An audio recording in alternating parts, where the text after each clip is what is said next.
Stava spingendo l'auto rimasta in panne dopo il furto. Sono stati bloccati a Vigo d'Arzere e denunciati due nordafricani e una donna italiana che qualche giorno fa avevano rubato un'auto parcheggiata a Castelfranco Veneto. I tre, domiciliati nel Trevigiano, sono noti alle forze dell'ordine. La segnalazione era arrivata ai carabinieri di Vigo d'Arzere mercoledì. Un passante aveva notato i tre spingere l'auto. La vettura, però, era intestata a una donna di Castelfranco che ne aveva appena denunciato il furto. Il veicolo era stato rubato all'esterno della sua abitazione, dove era posteggiato con le chiavi inserite. Le chiavi sono state trovate in possesso del 29enne.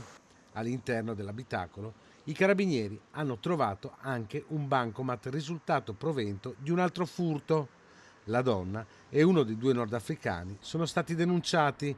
Il terzo complice, invece, è stato trovato poco lontano mentre cercava di nascondersi, ma è stato anche lui denunciato per ricettazione.